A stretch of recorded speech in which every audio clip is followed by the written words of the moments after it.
everybody. Welcome back to We Are the Batman. I'm Mike. And this is Matthew. Thank you to everybody who joined us for our 150th episode live here on the channel. Last week's episode was super pre-recorded, so we haven't been back in the studio. Really, yeah, it's been a couple weeks. Well, last week's episode was the 14 other videos we did because random shit dropped. Those were new. Yeah. I mean, like obviously, like it broke our heart with Val Kilmer passing away, but then also like the Superman clip that dropped, and then the reaction video that we had already planned on doing, and then the podcast video it came. So we didn't plan on doing four videos last week, but hey, subscribe if you haven't already, so you know when those are coming. And follow us on all the social medias at WATB Pod. But yeah, we figured, because we did a lot of the Absolute DC stuff in the live. We did our Absolute Flash #1 drop, but last week Absolute Green Lantern #1 dropped. Matt was traveling, life was happening. So we're going to talk about all things plus the new Absolute Batman just dropped today when we're recording this. Absolute Superman has dropped its #6. Stuff's going on with Batman. We're going to get into all of that today. Before we get into all of that, Matt, how you doing? You tell me how you're doing. Nobody wants to know about me right now. You're just mad because you're just saying that you took a drink of your milkshake. I'm good, man. I've been let's see. So this is dropping. I'm recording this Wednesday night. It's going to drop Friday afternoon. So tonight I'm hosting a big show at my quarterly comedy show at the Art Gallery. Okay, gonna be dope. Just been doing writing a lot of new jokes right now, and most of them are terrible. So. Am I allowed to throw you bits? No, we literally. I hate you. No, it's just good. And then I just been watching. Staying caught up on Daredevil. I know you're waiting until the season's over. I'll just say episode 8 was last night, and it's just, God, this show is so good. I can't wait for you to watch it. You're gonna want to take a break after episode 8 because the tension, there's gonna be so much just pressure building inside of you. You're gonna be able to fart a 9,000 psi. You're gonna, it's wild, man. Anyway. More fiber, sir. And then I told you on the phone, I watched this show called Exploding Kittens on Netflix. Yes. It's such a niche thing. It's a animated series based on a card game, based on a web comic that my younger brother and I are big fans of, and it's Tom Ellis and who is the actress? I looked her name up earlier and then I forgot it. From Agatha All Along, Sashir Zamata. Thank you. I looked it up, and Tom Ellis play the devil and God as cats on Earth. Nice. It's just hilarious. It's dumb. It's stupid. It's it is as deep as the Sahara is wet. Yeah. But it is what it is. It is what it is. It's just meta enough. It's just adult enough without being over the top. Just because. Yeah, I'm looking at it now. Yeah, well, and just between Daredevil, Born Again being such a heavy show, and then The Last of Us season 2 starts this weekend, and I don't know how much you know about The Last of Us, but it's not just that, but in The Last of Us 2 video game, which is what season 2 is based on, we eventually have to go golfing, and I'm not sure I'm prepared for that, and that means nothing to you, but if you've played the game, if you know, you know. Gotcha. How are you? Things and such. Mm-hmm, I watched Devil May Cry last night, and I thought the first episode was really cool. Oh, the new one? Yeah. I never played the games. I have no connection to it, so I have nothing. Okay, cool. I believe, because it looks just like it, it's the same studio that did the Voltron reboot. So just on that alone, I was in. I never watched. You sung the praises of that. First 5 seasons are fantastic. Never got around to watching it. I've heard it's fantastic. Yeah, it's that Voltron show is like Smallville in that it goes beyond its premise because it's so popular. Oh, like it's not just trying to do the same thing over again. Well, like Smallville, like the first 6 seasons, that was the premise of the show. And then it was so popular they did 4 more, and you're like, guys, we're Oh, at the point now where he should have been Superman. Let's just yeah. stop. And No, he's the Blur. He's the Blur, man. Yeah. He's the Blur. yeah, that's what I mean. So this show, like you could tell the first 3 or 4 seasons, like this is what the show was. And then it was so popular, Netflix was like, no, do another season. And then they would do another season, and it would be over. And you could tell Netflix was like, all right, cool, another season. And they're like, but we ended it. They're like, no, you can do another season. And it was so the last like 2 seasons are just like, what did you guys do with like the last season is Star Trek. They turned Voltron into Star Trek. It's just bonkers. I can see a world where that works. It wasn't the world that made that show. That's funny. That's right. I saw there's like a new Ultraman show I've been wanting to check out too. The movie whatever it is. That was one of those shows where it was like when I saw the premise, I'm like, I don't want to see that. And then I watched the trailer and I'm like, okay. And then me and the fam watched it. Had a great time. You didn't know that I needed to see Ultron adopting a kaiju baby and taking care of it. And apparently I did. And here we are. Win or Lose. I watched the first episode of Win or Lose and the Pixar series on Disney Plus, and I immediately decided this is a show that needs to be watched all at once and not in and so I haven't watched more than the first episode, but the first episode is amazing. But it's emotional in a way that I was like, okay, this is not a lighthearted. I also have watched the trailer for the new Naked Gun reboot about 1,000 times. Yes. I laughed so hard just before the OJ joke. Yes. Everything up to that, I was already like, okay, he takes the mask off and then he becomes tall and like, what the crap? And when he just looks dead in the camera, the new version. I was like, okay, and he's in the hot pants. I'm already on board. Like you've already got me.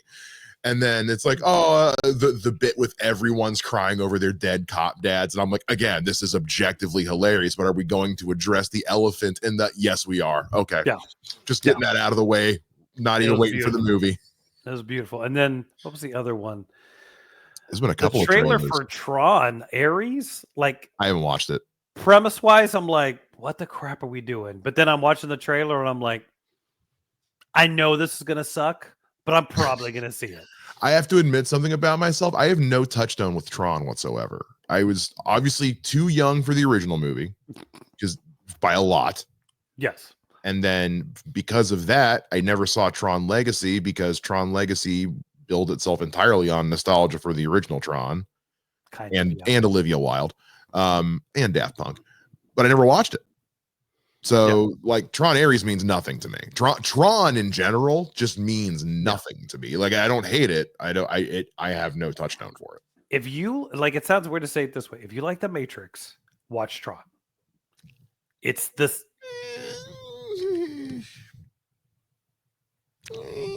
What That's a lots of conversation for another show. Okay. Point is, I remember seeing The Matrix for the first time and going like, "Oh, it's Tron on martial arts." Okay. Because that's basically the premise of the first Tron is that Flynn is one of the programmers of everything, and he gets pulled into the computer. That's the dude. The main character. What's his name? Whose name suddenly escapes me? The dude. Yes, the Abide. He abides. And they pull him in, and then he has to survive all the games. So the idea of the movie is that I know the premise. I've seen it spoofed enough in my life. Yes. Like I get the gist. Kingdom Hearts did it. South Park did it. Yeah. I've just never actually sat down and watched it. That's one of those movies I remember watching as a kid and just thinking 2 hours later. But you have to like watch the movie because you get halfway through the movie, you're like, oh, he's an antivirus. Oh, he's a this. Oh, he's a that. Cool. So subscribe for more Tron talk, guys. Yeah. Yeah. And I love those light cycles. They're great. They're pretty cool. I'm not gonna lie. It's pretty dope. I remember when Johnny Quest did their weird reboots series in the 90s, and it was basically just Tron. Yes. And it was actually kind of dope, but it was also weirdly dark. Like people died gruesome deaths every episode on screen. Like, bro, that was the original Johnny Quest. Like, it was not a kid's cartoon. Well, I will say the original Johnny Quest is a bit dated. Anyway, on to DC Comics. Well, I got. Yeah, let's just work because I'm on a tangent again, and then we're gonna be here for 7 more minutes as I bullshit. We got a lot of DC Comics. So let's cover the one that obviously we missed last week, which is Absolute Green Lantern #1 dropped. Yes. And I read it before you did, and I called you and I said, you're not ready. Not because it's going to blow your mind, but because they are, I almost threw this as a metaphor, but they're throwing the book out on Green Lantern. Yeah. I threw a comic book at the store the other day. Yeah. I'm famously the guy who doesn't ask for bags and boards. Oh. And the girl was like, do you want bags and boards? I was like, no. She's like, why don't you? And I grabbed the comic and threw it over my shoulder. I was like, I just read them. And she was just like, cool. You're going to have to pay for that still, though. Yeah. She's like, please don't do that in front of any other customers. But yeah, Absolute Green Lantern #1 drop. Like, they have really just tried. They're reinventing the wheel with this one. I don't know what they're doing. I think I told you, I was like, it's not that it's bad, but it's definitely issue 1.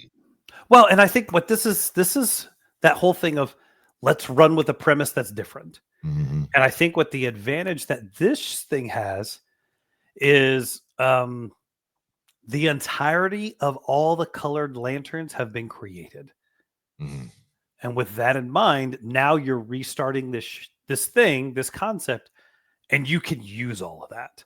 So I like, first I read it and I was like, is Hal Jordan already jumping the parallax? And then I was talking to the guy at the store about it, and I was like, no, maybe he's a Black Lantern because he's killing people.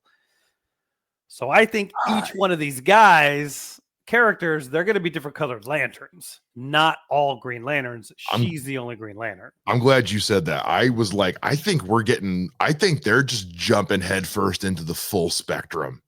I really are. Because you bring up an excellent point. Like, everything prior to this has been, yes, we've had this massive Green Lantern lore, but it's all been kind of massaged over the years to fit. Yeah.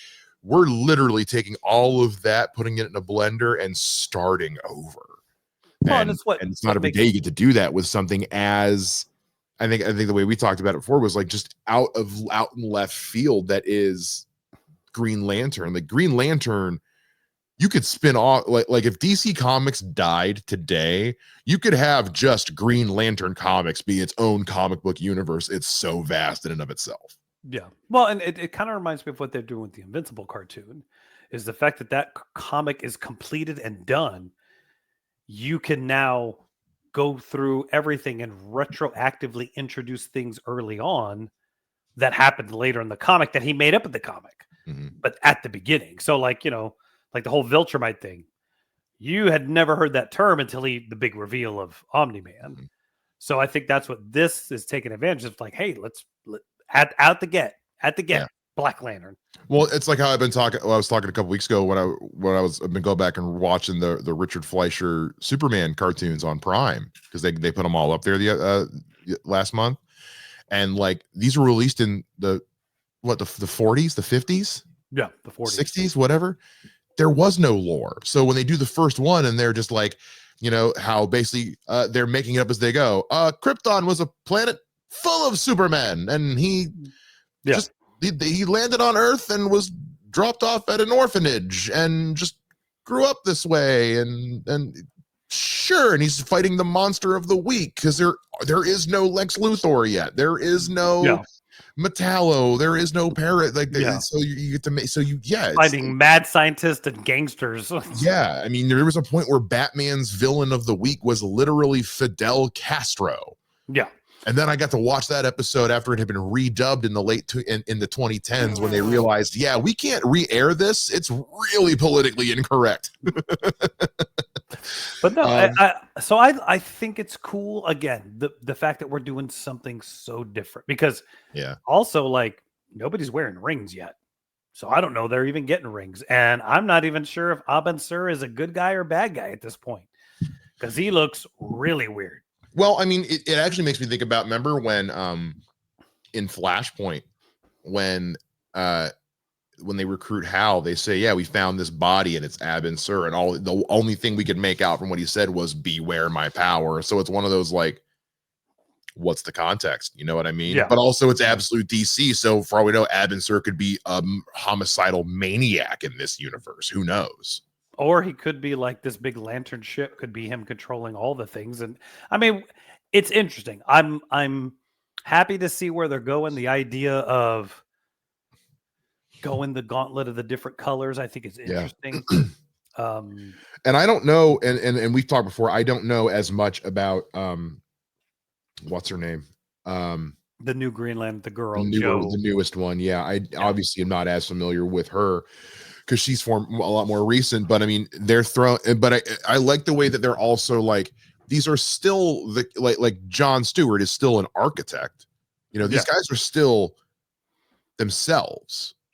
It's so I like, again, we're not losing out on like the basest of character qualities. Like Bruce Wayne is still Bruce Wayne in Absolute Batman, more or less. Like it's still, so like this is still our Hal Jordan, John Stewart, Guy Gardner, more or less. But like I said at the beginning, this is also issue 1. Yeah. So we've got a long way to go. But in line with Absolute Flash and Absolute Martian Manhunter, these, you know, the first 3 are the ones that you can do like pretty straightforward.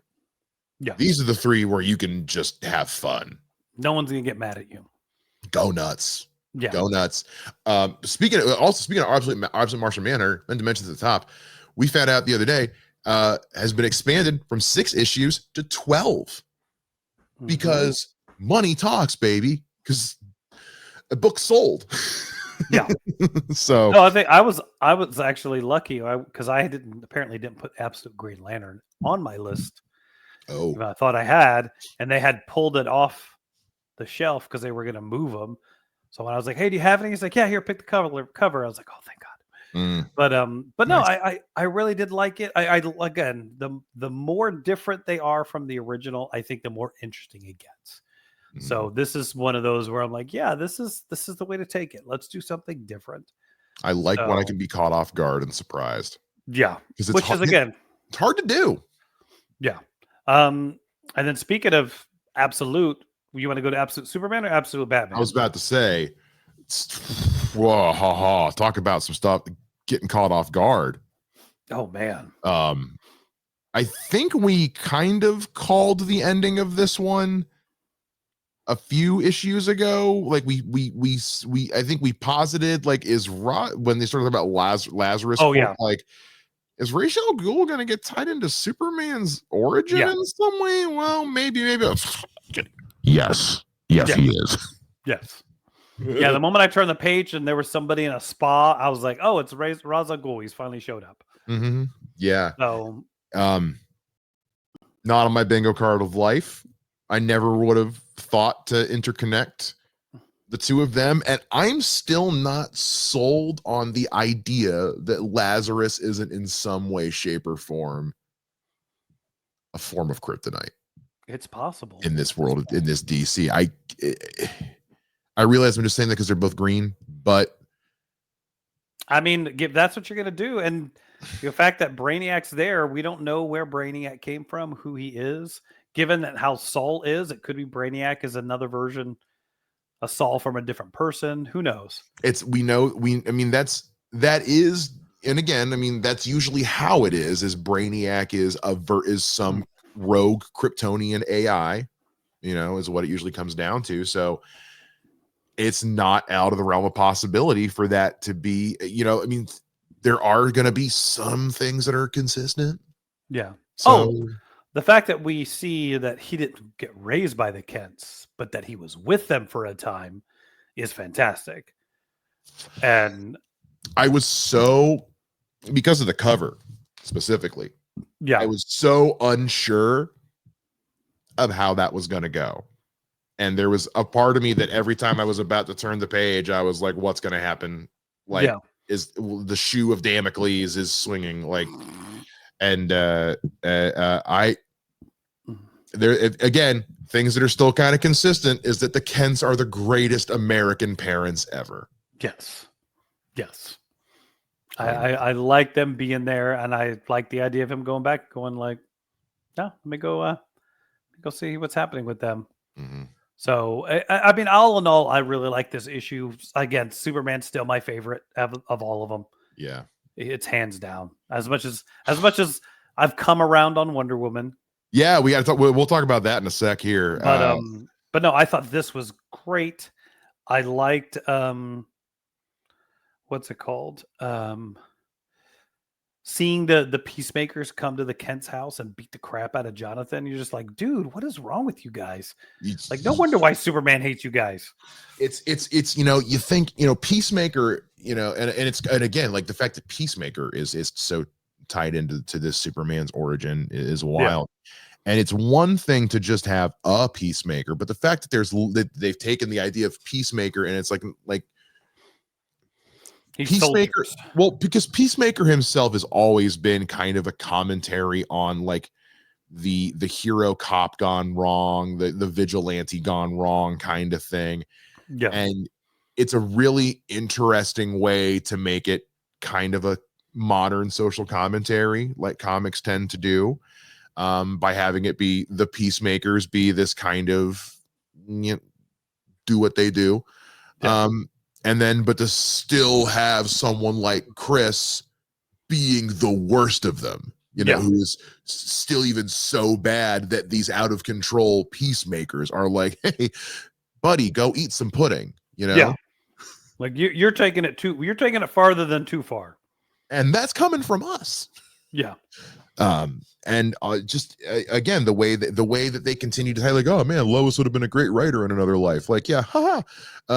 But just again, just even the way that they work into like the fact that like they say what like Lazarus has gone corporate.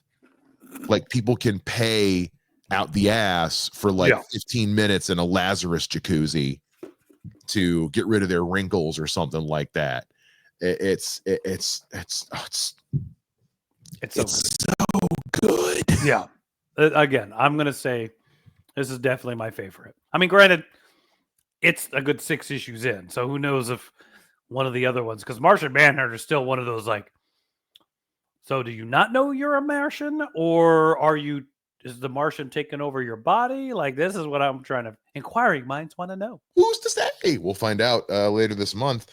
Let's talk real quick about Absent Wonder Woman. I don't have my issue next. We already put that one away, but you've been a little on the fence with Absolute Wonder Woman in the last few issues. Yeah. I love and adore Greek mythology with every fiber of my being. So for me, I was lapping it up and it was getting into that magical side of DC that I like. You've come around. Yes. The most recent issue was fantastic. Just her having a back and forth with Hades. Thank you. Yeah. And I hate to be this way, but I like the new artist. That other artist was getting to the point where I was like, bro, I'm sorry. I'm glad you're working professionally, but I'm not buying into your art, buddy. So I don't know if there was something about that design of Hades was so goddamn clever. Was so different. I've never seen anything quite like that before. No. And I've checked out a lot of Greek mythology, adaptations over the years, different kinds of projects. Typically we see Hades done in some kind of, usually even though it's Greek mythology, they usually wind up doing Hades as like a Judeo-Christian model of some kind, which, I get it. It's fine. Props to Percy Jackson for just having it be Steve Coogan, just being Steve Coogan. And then, dude, gigantic Prometheus was bro. So cool. I'm actually really impressed with surprised with how when we talk about when compared to Absolute Batman and Superman, especially Superman, how little larger DC lore is actually involved in Absolute Wonder Woman. They're keeping it pretty contained to just still Greek mythology for the most part. Well, and I think even not to be weird, it's not like she has some gigantic rogues gallery outside of all the gods and stuff, especially of late. You're not wrong. No, I don't. You're not wrong. I think what I meant more of was the fact of like, they haven't brought in other stuff. Well, it's just like this seems like a big enough deal that like other parts of, and we don't know what the timeline is. You know, all these stories are pretty self-contained, so we don't know. But I am curious to see like what the rest of the absolute DC universe thinks of the shit going on with Absolute Wonder Woman when they're seeing it on the news. There's no way that's not going on the news. Or the fact that none of them like here, I'm gonna really hit your head up, mess your head up. We're 6-7 issues into the other series. Mm-hmm. No one's talked about anybody else. Well, and that's why they even know about each other. I don't think they do, because this is why a couple issues ago I think it was during our Flash discussion. I was like, I don't see a Justice League, at least not from the heroes we currently have. I don't see a Justice League forming, because when you think about it in the grand scheme of the original DC continuity, how many years was it before we actually got a Justice League? Yeah. You know what I mean? Yeah. We're square oneing with these heroes. So like, it's not like New 52 where we're going to be in a big hurry to hurry up and get a new Justice, like we're going to start with a Justice League, you know? Yeah. This is more of a, like, they've made each of these heroes for the moment self-contained enough. Like, yeah, Batman, and we've said this many times on this show, Batman and Gotham can exist in Batman and Gotham can exist in a vacuum. Yes. They're kind of like with Green Lantern. Green Lantern can kind of exist in a vacuum. Flash can kind of exist in a vacuum. Wonder Woman and Superman are where you start to get into, like, these are big enough things going on to where their worlds are gonna start to overlap before the rest of them will. Martian Manhunter sure as shit isn't getting involved in any of this stuff anytime soon. The Flash, probably not. Green Lantern, we'll see. This one's gonna be a slower burn, I feel like. I'm interested to see when the first crossover happens. Yeah, and if I had to put money on it, it's going to be Superman and or Wonder Woman and or Green Lantern. I think those are the three that are kind of like on the biggest scale. Yeah. That I could see the potential for overlap. Batman's not overlapping with anybody. Not right now. We'll see. It not depends right on now. It depends on where Lazarus is.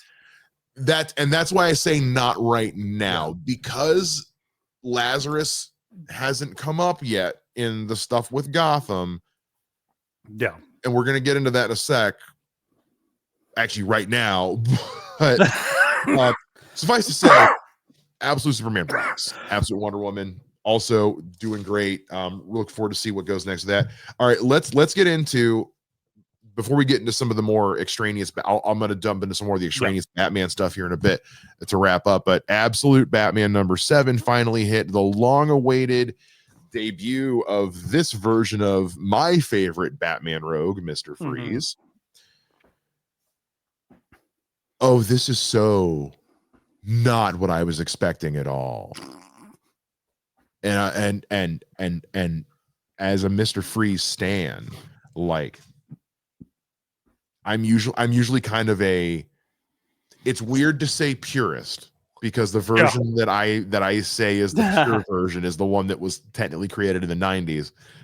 But that's, I think, the generally most people's preferred version of this. I did not like when they deviated in the Batman animated series from 2004. So this, however, this is some like Lovecraftian. Wow. You know what this reminds me of? Hit me. Is, now I know you're too young for this, is that there was a lot of Batman series way back when. What do you mean? Well, there was Batman, there was Detective Comics, and then there was Yes, Shadow of the Batman, which is where the last Arkham came from. Right, yeah. And then there was another series that I really liked, which was Legends of the Dark Knight. Mhm. Legends of I the did Dark read some of Knight, that one. the original ones, it was all like more horror stories of just Batman, like the Shaman one. What's the Mhm. big thing that came out of Legends of the Dark Knight? The Venom storyline Yes, leads yes. to Bane. Bane, yeah. Yeah. God, So who we this is also what know is coming in yes. this current round of Absolute Batman. So this is what is His name is one single syllable word. Why could I not remember the name Bane? Baba no, but I think that That one name, it's 5 syllables, right? yeah. Four letters. What are we doing? But no, I think seeing them do the thing that I love with Batman, which is that, like you're saying, that self-contained, smaller story, get into some horror elements and try and figure out how much mystical stuff is happening, like Batman the Cult.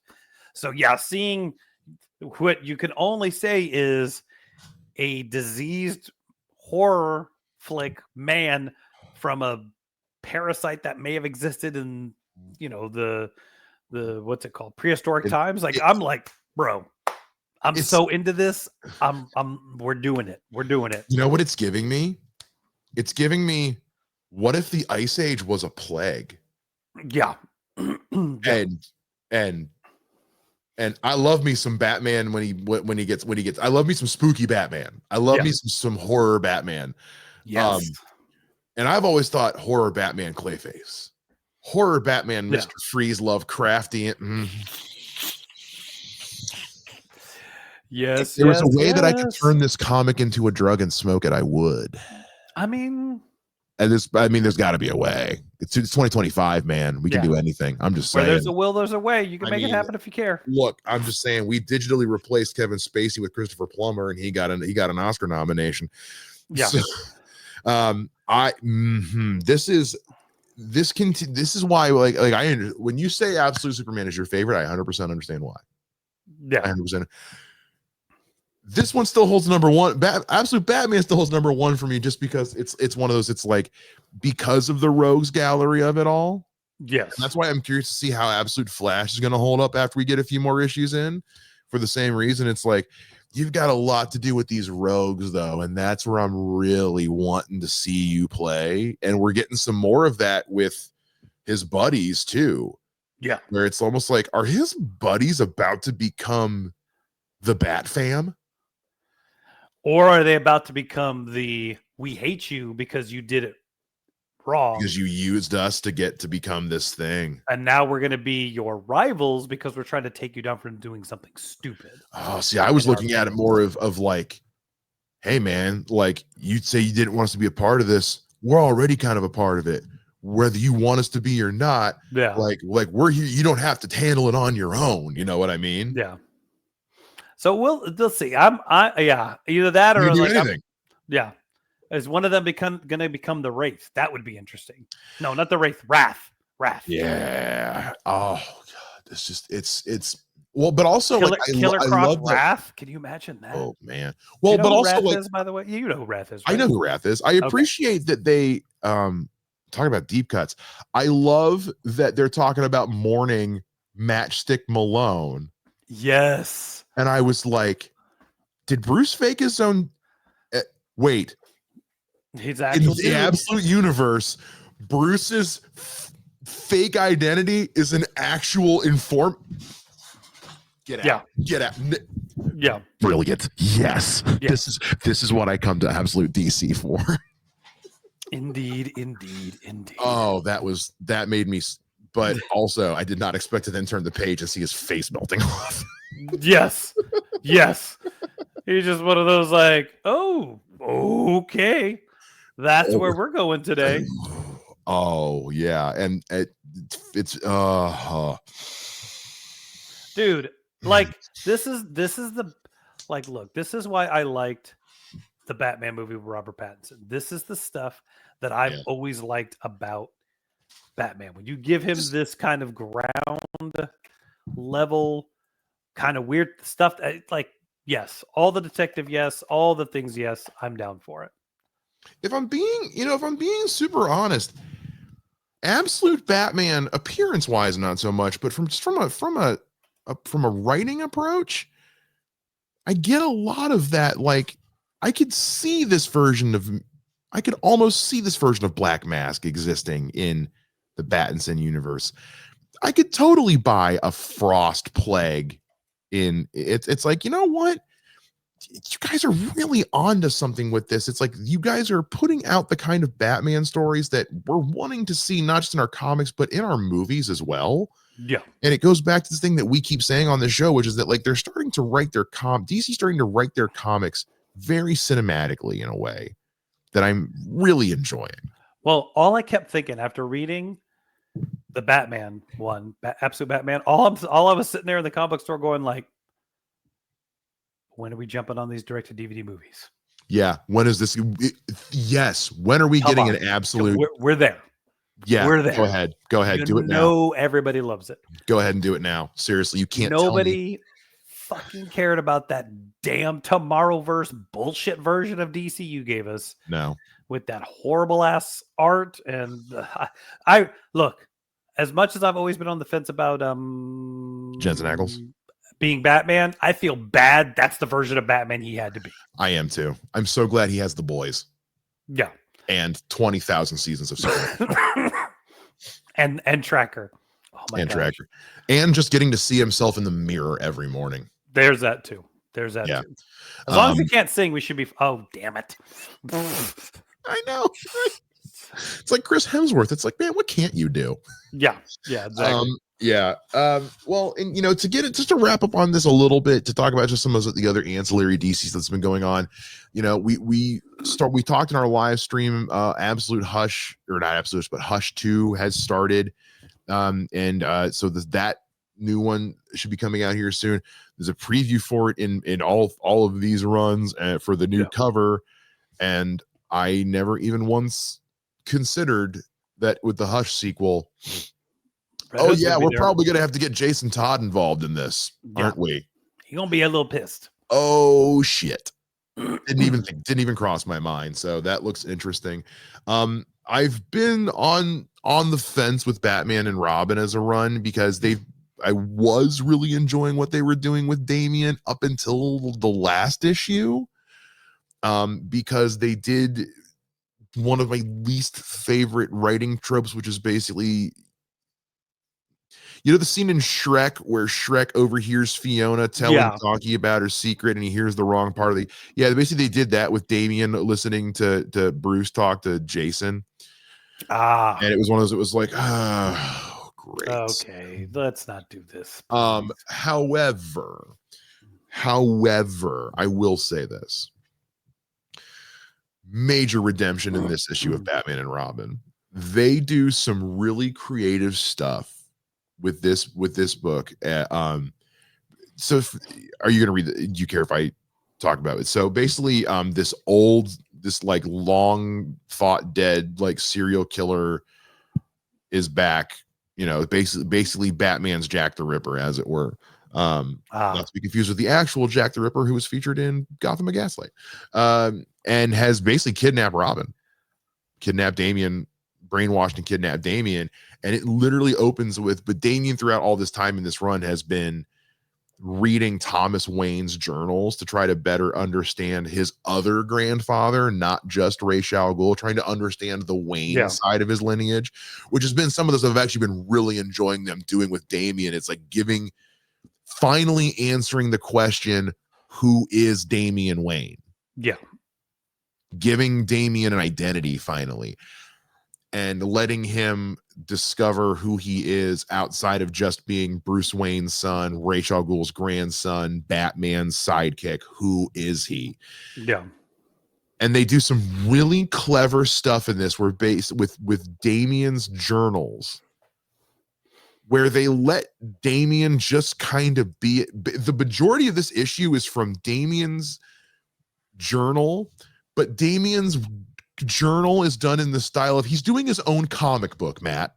Oh, nice. He's got a little spiral bound notebook, and it's got his own little cover called The Adventures of Robin and Batman, and it's his own little like kid made comic book. But he's doing it as a journal to work through the shit he's dealing with as Robin that he can't verbalize.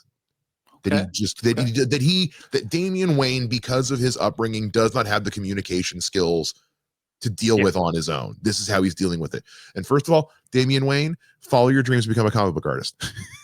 Yeah. Which is not actually what he's trying to do. He wants to be a doctor like his grandfather. He wants to be a doctor like Thomas Wayne.